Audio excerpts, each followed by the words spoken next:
Hello, hola, ¿cómo está? And welcome back to the Greg Struss Show, coming to you from the west side of Chicago, where 9 out of every 10 cars is a Uber driver. Do you believe that stuff? 9 out of every 10 cars. Actually, it's probably more. As I'm driving around Oak Park and Berwyn and Cicero, it's like every single car, not every single car, but many cars have that little Uber thing on it or the Lyft thing. Now, from what I understand, driving for Lyft is probably better than driving for Uber, because on Lyft, you can give a tip. Did you know that? But on Uber drivers, you cannot give a tip. So it's another what do we call that, those companies that are global, okay? It's a global company that, once again, doesn't take care of their employees. But anyway. We started tonight. Scott was on his way out here, but is stuck in traffic after a very long and arduous day. And Bob would not partake in any of the conversation when I was asking where he thought he was. And he's like, I don't know. He's like, I don't know where he's at. And I said, well, do you think he's like, oh, no, I don't know. So he didn't want to engage in any kind of controversial conversation. But anyway, Scott will hopefully join us a little later in the show, and if not, he'll be on the next show, right, Bob? Don't you think about that? Okay. So I don't know if you've been following the news, but in Cook County, as of July 1st, 2017, there is now going to be, or is, a 1 cent tax per ounce for every soft drink, juice, I don't know about bottled water, 1 cent. 1 penny for every ounce. So that means that a 2-liter that's 99 cents on sale will cost an additional 85 cents for tax. And that's without the 7 cents for the bag. Did you know that? In Chicago, there's 7 cents that you have to pay for those little plastic bags to carry your groceries out. I don't know, it's just getting kind of ridiculous around here. You know, and I was talking with some people before the show, and, you know, some people do like podcasts and on YouTube, or some people are also on Access or community television. And I said, well, what's the difference between having like an Access show versus a podcast or being on YouTube? And I really don't know what it is. Do you know any of the difference? I really don't know what any of the difference is. I don't know if it's the technology involved or whatever, but I don't know. I think our production quality is excellent for what it is. You know, we work out of an older studio, and let's face it, everything in life and in business is about money. And if you're not producing something that produces money, you're not going to get all the parts, right? You're not going to get all the new equipment and things like that. So cable companies, media companies are not going to invest in state-of-the-art stuff. So what I find is that either you do it to the best of your ability with the tools that you have, or you don't do it at all. So I see why, like, a lot of what were you talking about before the show, Bob? The young kids. What are the young kids? What generation? Millennials. The millenniums would probably not be doing a show like we're doing, because we don't have HD cameras and all of the bells and whistles. Does that make sense? So anyway, I don't know. What do you think about the coat? I like the coat. The coat's okay. It's a little warm for summer, but let's take a look at it, Bob. I think a little bit of wrinkle. I was noticing a wrinkle. Not so much a tear, but as Merv used to say, nice lining, right? Okay. Anyway, tonight we have some interesting taboo topics that we're going to touch on, as well as I think we're going to talk a little bit about addiction tonight. Because you know what? It's summertime and people are dying. It's serious. People are dying because of affliction and addiction and behavior. And, things go hand in hand. As the season changes, people are out more often. And we want to talk a little bit about that, because I think we've kind of strayed away from that and been getting caught up in the insanity of what's going on in politics and everyday life. And I think there's a lot of addiction in politics, quite frankly, right now. Because if you take a look at the chaos, you take a look at the fires that are, chaos the whirling dervishes, all right? Somebody told me very early on, several years back, about how let the whirling dervishes whirl. Those little dust mites in the corner come along, and if you don't bother them, they just kind of circle around and then will pass you. Maybe you know some people in your office, maybe you know some people in your family that are whirling dervishes. And once we engage with the whirling dervish, what happens, Bob? We get sucked into that chaos. And then pretty soon we're feeling that craziness when all we want is really our serenity. We want to be balanced, and I haven't been feeling that way lately, so I'm glad that Bob talked about the whirling dervish story. So we're going to talk a little bit about that. And, of course, more about this 1 cent tax on pop. I am like blown away by this. Like, really? It took all these years to come to the realization that, oh, well, we're gonna start taxing this too. I think we're paying just a little too many taxes for my taste. Anyway, I'm Greg. Let's go here. This is The Greg Show, and we are reinventing community television here from the west side of Chicago. Thank you for joining us. I'm trying to see where I'm at, and we'll be back in just a moment.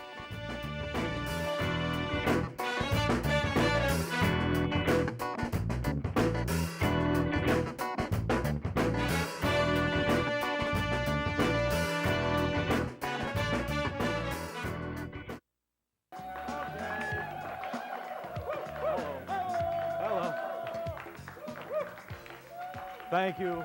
Welcome, everyone. See, Ken, it's getting so bad I have to have a chaser before the show. It's always the well water. No, that comes on a little bit later. How's everyone doing this way? You know what's so nice and exciting?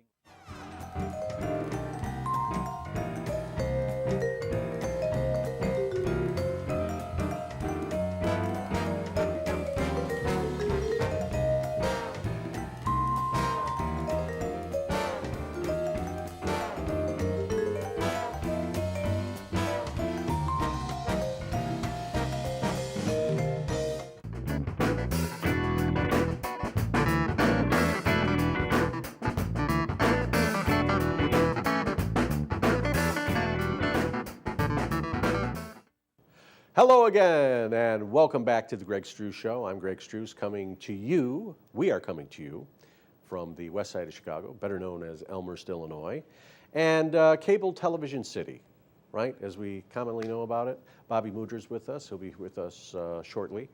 Scott is not here. He was supposed to be here, but I don't know if he's stuck in traffic or something else is going on, but I'm sure we'll find out as the show envelops.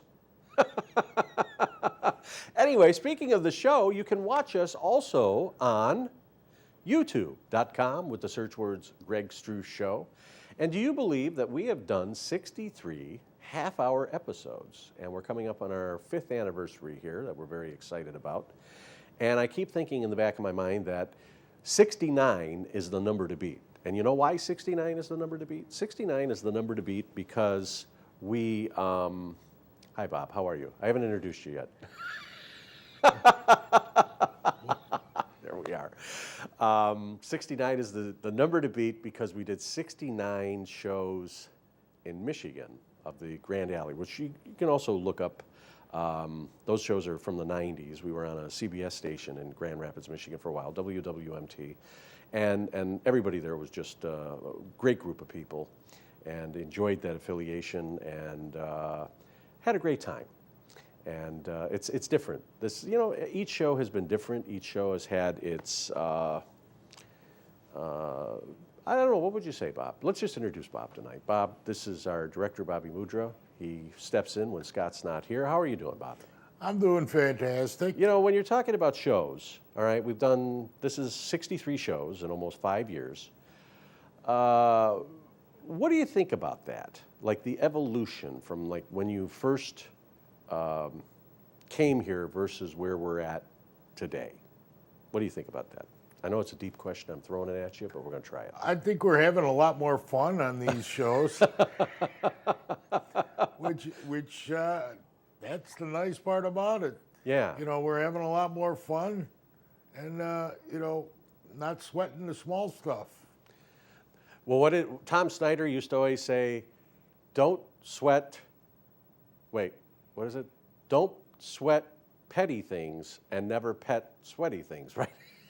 Is that how it goes? Is that how the saying was? Anyway, it has been, approaching a time where now we're going to be paying a tax on soft drinks. Now, would you ever think in a million years that, or in your lifetime, that we would get to a point of where you would be taxed for a soft drink? Now, this is on top of the sales tax, right? So I think there's a tax. So I don't think this is accurate, this 85-cent tax, because there's sales. We've got to figure that out. If there's sales tax on the purchase, is there an additional tax for the 1 cent per ounce? Now, some people would think, well, it's only a penny. What's the big deal? So you're going to be paying more in tax. 82% more at the cashier. That's ridiculous, but it's just legal thievery. But why? I mean, this is the problem. It's like the state lottery was always supposed to go for schools, but schools are broke, and they're saying it's the pension. Now, the pension thing only became an issue like around 2009, 2010, when the market crashed. Then pensions became an issue, but yet it's not an issue for the mayor of Chicago, for the governor of Illinois, for the Speaker of the House of Illinois. All of those people, when they leave office, will receive a pension. But when we're talking about pension reform, when people got into politics, it wasn't supposed to be for a lifetime, right? It's for a reason and a season. We put in our service work and then we get out. But that doesn't seem to be the case. And so now people want to make a name for them. Oh, well, and there's an additional 1.5% sales tax in Chicago, right? On top of $4 an hour to park, or $2 an hour to park, and other things. So why would somebody in their right mind want to move to Chicago? Can you explain that to me or not? Do you think that's a reasonable question to ask at this time? What's that? I can't explain why anybody would want to go to Chicago. Vehicle when people are shooting you in underpasses at the beach, you got to pay the Rahm Emanuel tax, the corruption tax. You got congestion. That'll be the next tax. You'll get a congestion tax on the tollways. But what doesn't make sense to me is that why now? It's like in business, anytime that it slows down, you start getting rid of people. I don't like to say it, but you start thinning your workforce. But in government, let's just continue to hire people. And it used to be the sense that, you went, at least the way I was brought up, you go and get an education. I mean, my mother was a teacher, so obviously that was important because we want you to have better opportunities.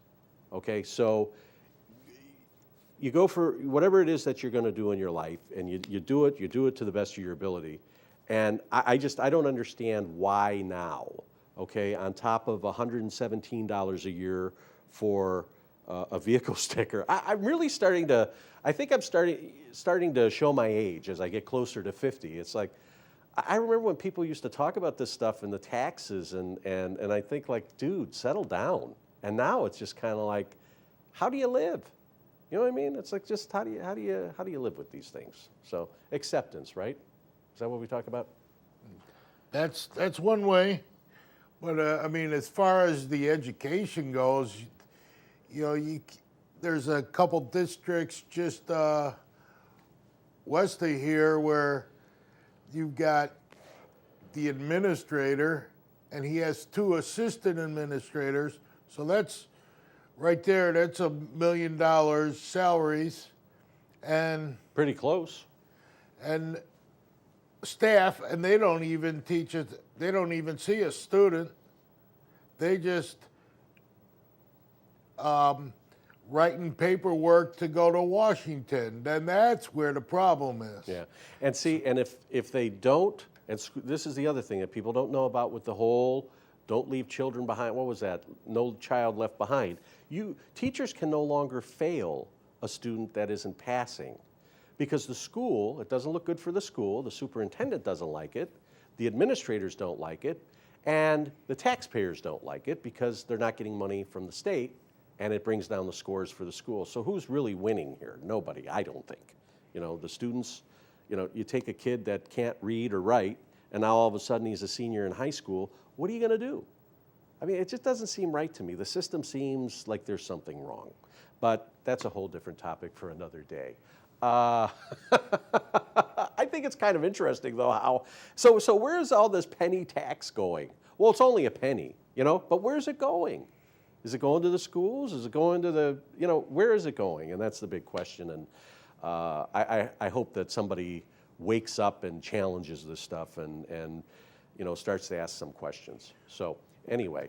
What gets me on it is that they call it a sin tax, but yet it's not only on soft drinks, it's on tea, it's on unsugared, 0 calorie.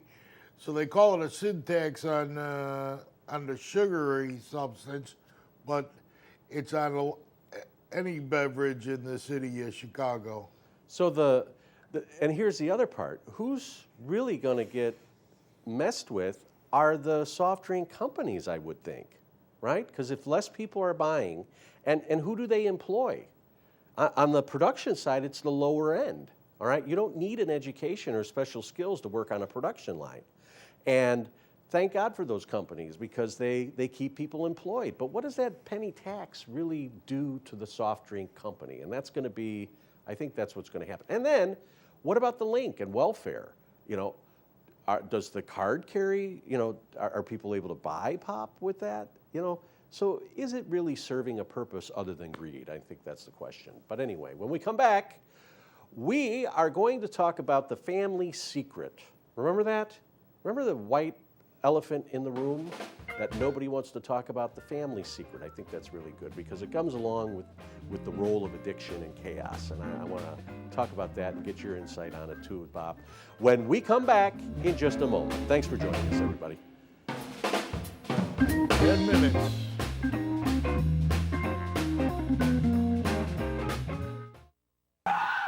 Zip it, zip it. Have you ever been scared by a ghost or a goblin?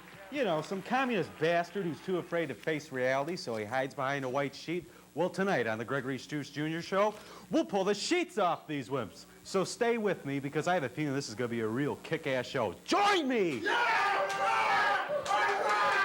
And in my eyes, you're some punk. That's right, some punk. What do you have to say for yourself? What does he have to say for Well, first of himself? all, I have a holiday named after what I do. What do you have? Yeah, Good Friday, right? Zip it, buddy. You know, you proclaim yourself as a fearless, immortal person who can scare the hell out of anybody. Well, let me tell you something, pal. You don't scare me at all! He doesn't scare me at all! No one who hides behind a sheet can make fun of me. I'm Gregory Struss Jr. Gregory Struss Jr. at the Gregory Struss Jr. Show. So why don't you just shut your mouth?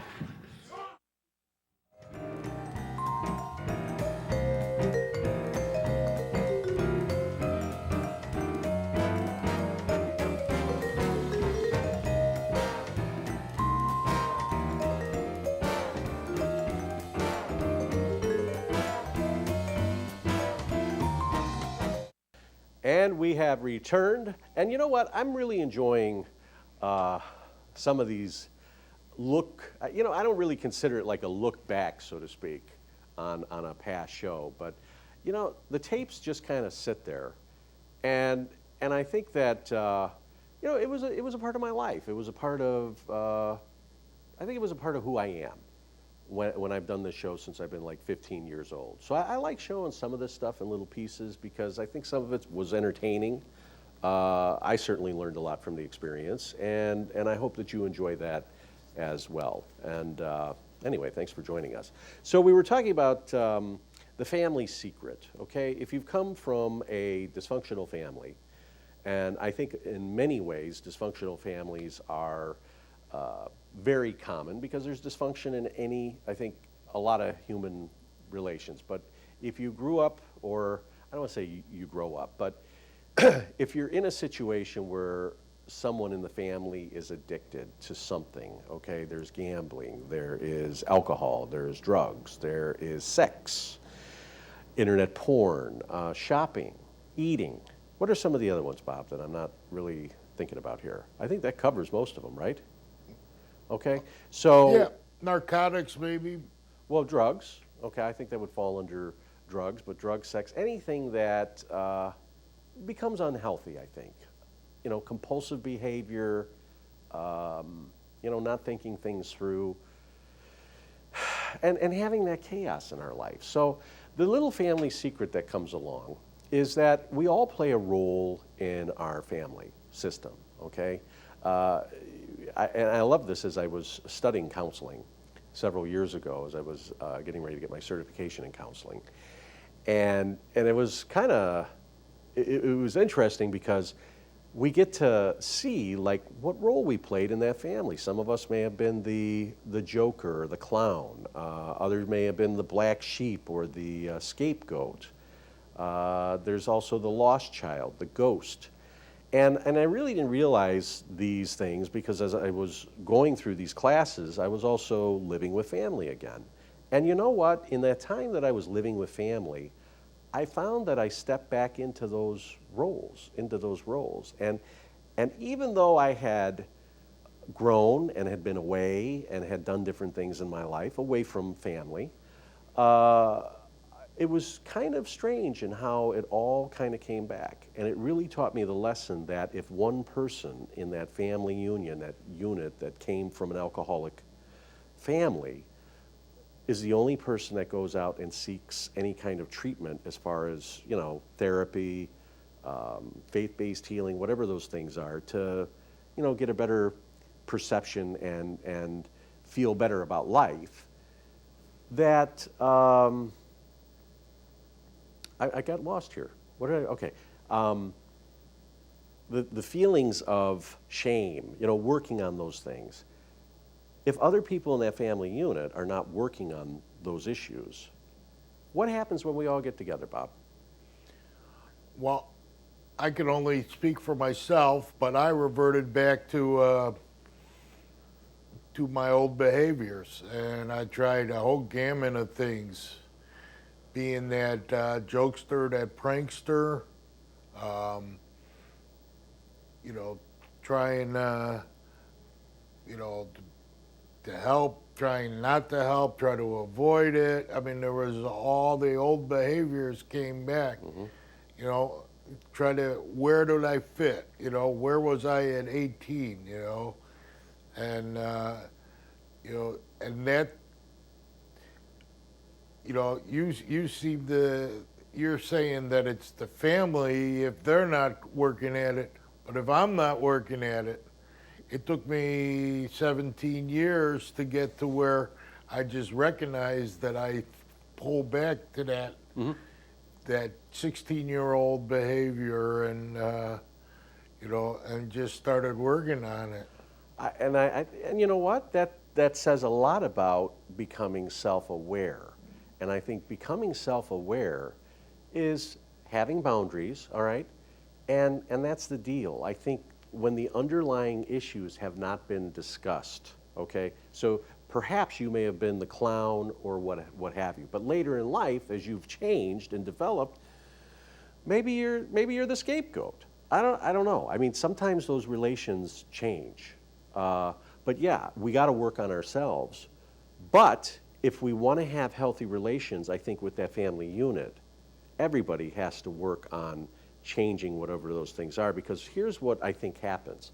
For somebody that's drank and overcome that, it's, some people, people believe, yes, it's a daily reprieve on many different levels, because if that person is not focused on continually developing themselves and staying away from those dangerous situations, but dangerous situations also are familial relations, right? Because life on life's terms doesn't mean that we're always going to be getting it spoon-fed, that we're going to get everything sweet.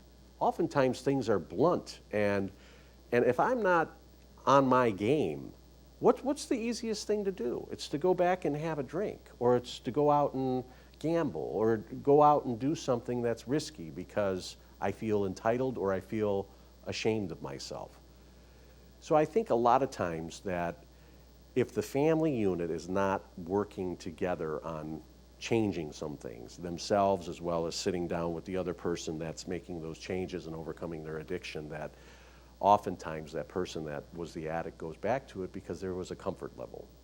And I don't know what my point is in all of this, but I think communication's important, and also realizing and that self-awareness and saying, you know what, I matter. Maybe in those relations, I didn't matter. I didn't feel that I mattered. So I have to matter to myself in order to matter to other people. Love them, and you don't want to see them get hurt, but I'm not the same person. I believe that we are all responsible for our own selves, our own lives, and our own well-being, regardless of what others think. And I don't want anybody to be hurt. I don't want anyone to be sick. I want people to be happy. But it doesn't necessarily mean that I'm going to be involved. Hey, how you doing?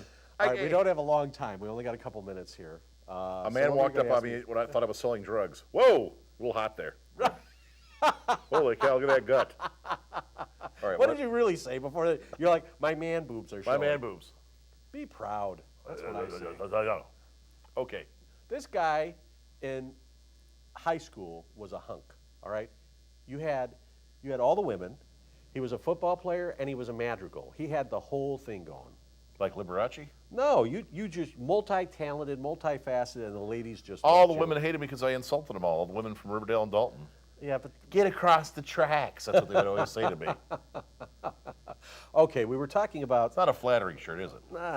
I don't know about that. It kind of says, welcome to I'll give you a massage. So we were talking about family stuff, like what were we talking about? Like the white elephant in the room, things like that. But we're beyond that now. So we just want to hear what you were up to. Did you win today or not? Of course. But today, I had a man that walked up on me and my little girl from Father's Day, and he accused me of selling drugs on the block because I was sitting in front of the apartment building waiting for my kid to come home. This guy walked up on me. I dropped my guard. I was ready to knock the living shit out of that guy. Why? He was like all like Bernie Getch on me, or Bernie Getz. Like he was like, "Are you selling drugs?" And I was like, "You're out of your goddamn mind." Wow. Yes. So then my ex-wife, who's in the driveway, says, "He's here seeing his daughter." Yes, he is selling drugs. What do you want to buy? And then she said, "Well, you should stay in front of the house instead of staying over there. But they'll call the cops on me either way if I sit outside because, I had that look." You're a good father, and I hope you're proud of that, because you know what? I congratulate every father that is in their children's life, and I made sure to tell every father that I know that, you're a good father. How about Joe? And you cannot take that away from somebody, okay? Somebody being a good father, and a good father is somebody that communicates with their children, has boundaries, and love and respect, and showing them the way. And it's difficult being a parent, and that's probably one of the reasons why I never became one. Anyway, we got to wrap up. Any final thoughts? You have the last word, as Bill O'Reilly would say. You have the last word. I'm glad I'm here, but I'm sorry I was late. Okay. But think of all the other times I've been on time. Right. Anyway, Look at that chin. Bobby Mudra, thank you for joining us tonight. We didn't even have a chance. He took his camera, turned it around, and everything else. I thought he was going to join us on this conversation. but- He should. Yeah, all right. I always try not to shit on myself. Greg Struss, thanks for Johnny watching. come We'll see you again lately. next time. Goodbye, everybody.